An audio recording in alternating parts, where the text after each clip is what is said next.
ngamba okyaka abantu ne tata wundo bamusse n'empunga kwe kulaje nenzira ate engulu namwe abasigadde ngenda batuusaako obulabe kitegeera lwaki.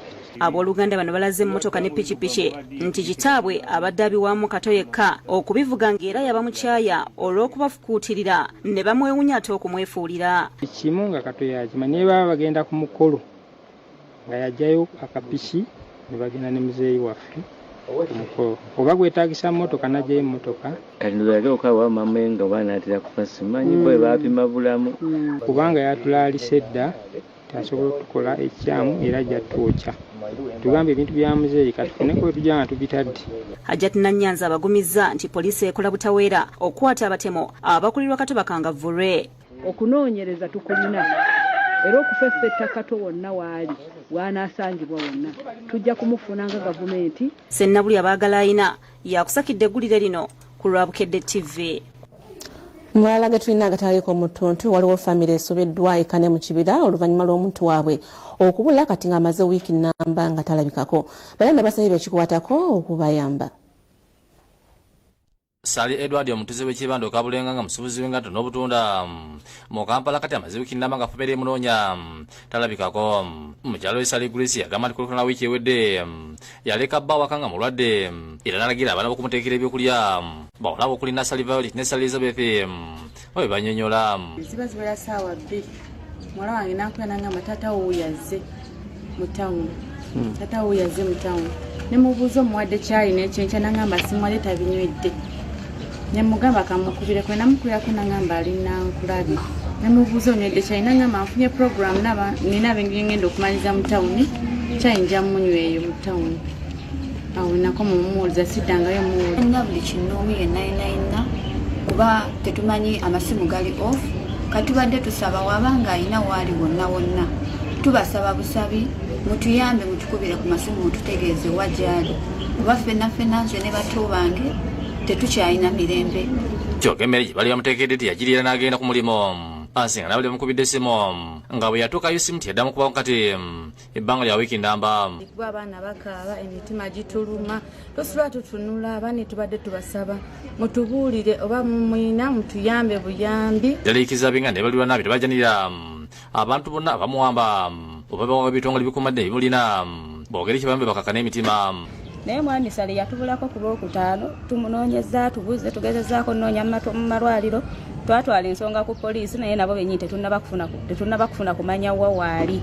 Communicate ekisinga obukulu twagala mwami Sali nga mulamu nga gyali alina obuvunanyizibwa bungi obw'okutambuza alina obuvunanyizibwa bungi maka kati k'okukubo kayamba buli ayise kakati ye mwami Sali bw'amanyi n'atamanyi bwamutuukako asobola okubeera ng'awummula. Abaana ba Sali batunyunyudde nti era yambadde enkofiira n'empale ya jeeni n'ensawo ku mugongo mukinamye ku muvugizi wa poliisi mu Kamerun Luko Yesikira ategeeza nga bakwata abantu babiri ku byekuusa kubuzaawo Semakono ategeeza poliisi nga bekyali ku muyigo gw'okuzuula amayitire ge.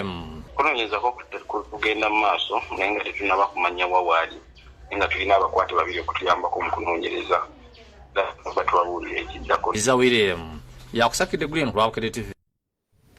Katusabe Mukama Katonda omuntu wammwe asobola okuzuuka nga mulamu. Bwe twengerayo n'amalala ge tulina waliwo omukyala azadde abaana 5 omulundi gumu ku ddwaliro lya Independent Hospital Ntinda. Bbanga ali wamu n'abasawo basanyuse olw'ekkula lino libatuuseeko.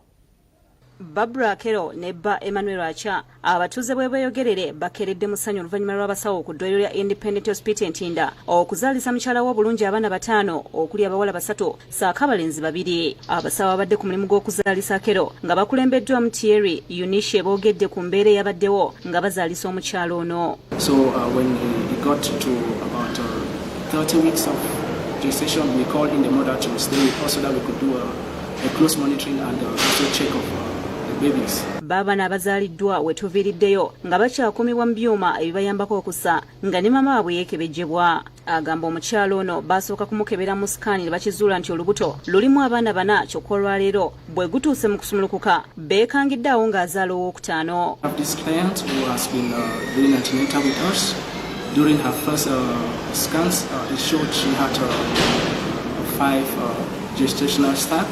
So in the course of as the pregnancy was growing up, at a certain period we could only see 4, so we were just preparing ourselves for 5, but though we had seen 4. The mother started with contractions, so we had to take her into the theater in an emergency. So our gynecologist, anesthesiologist, and the pediatrician with the nursing care team were ready.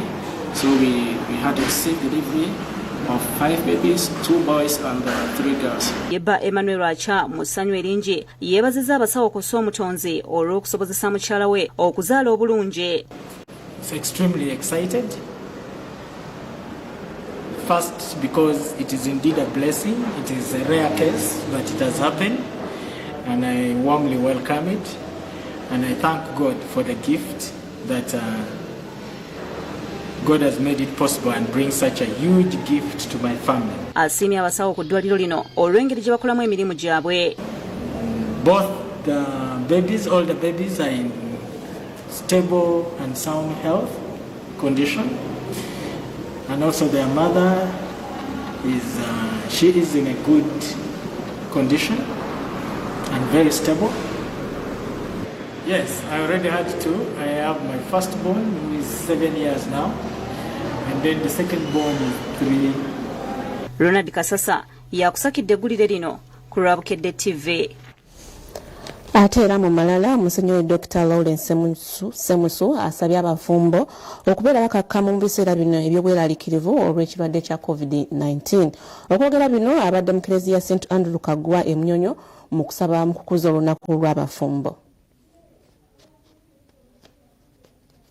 Misa y'abafumbi badde ku St. Andrew Kagwa e Munyonyo etandise ku Ssataano nga yeetabiddwako emikugu gy'abafumbi egy'enjawulo agikulembeddwamu Ssaabafumbi Michael Dumba. Musenyeri Dr. Lawrence Musi yakulembedde mu misa nga yakiikidde Ssaabasumba Dr. Spinach Kitulanga nga mubaka gwe akuutidde abafumbo okusigala nga bugumu okugumiikiriza n'okuba abakakamu wadde nga ebibalamu amaanyi byebenje. Abasabye okubeera ekyokulabirako eri abaana kuba bangi bali waka nga ti abazadde basinga okuba n'obudde obungi n'abaana. Ssaabasumba alumiddwa nnyo abaana nagambye mu mbeera gye tutambuliramu abaana baffe nabeera batya emyezi n'emyezi balionka. Akatiza nti abafumbo balina okunyiza okwagala nga kye kigenda okuyamba okumalako okusomozebwa okuliwo. Pawulo atubuulira empisa ennungi ezigwanye mu maka, omutima omugonvu olumwagondere munne, okusaasira embeera bannange enzibu nebudde omwasaasire munne. Yesu abafumbo Dumba ategeeza nti bafunye okusomozebwa olw'okufiirwa abafumbo baabwe nga n'amaka mangi gafunye obutakwatagana olwa COVID-19. Tukosezza nnyo tulinayo pulaani ey'abafumbo tetusobodde giteeka mu nkola. N'okusaba okukuza olunaku lw'abafumbo Eklezia St. Matia Mulumba enaka okukulembeddwa mu bwana mukulu w'ekigo kino Reverend Father Francis Xavier Mayanja nga yeebwa ku bwana mukulu w'enakawuka Reverend Father Edward Sebukoola. Father Mayanja mu kuyigiriza akubiriza abafumbo okwagala ennyo beewala okuyambagana.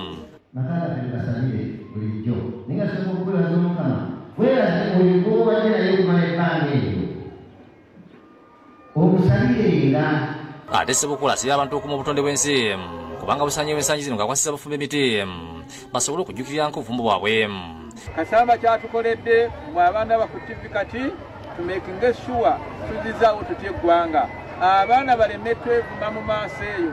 Misa bagatiddemu emikugu gy'abagole 6 nga bambadde na myaka 92 nga bano bakyamudde nnyo abantu.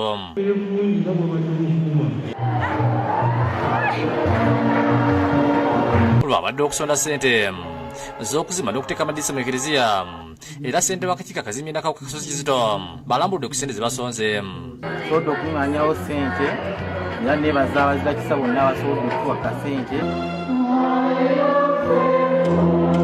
Mwebala okuzimba Eklezia. Omwami n'omukyala Paulo Mangadalena Lwanga. Ate omusomesa mu ttendekero ly'abasodoti egaba Reverend Father Luis tumuyirwa asabye abafumbo okuba ekitiibwa mu maka gaabwe. Amaka gaitu twagakunda twagateeka omuteeka gatuleta okutanuka n'okushemererwa gye agafiiriza okulabira omukama. Abyogedde mu kuyimba emmisa ku lunaku lw'abafumbo enyamitanga abasabye nga tugenda okuyingira omwaka omujja beewale ebibatabula. Tuwumulamu katono nnyo tukomawo n'ekitundu kyaffe ekyokubiri.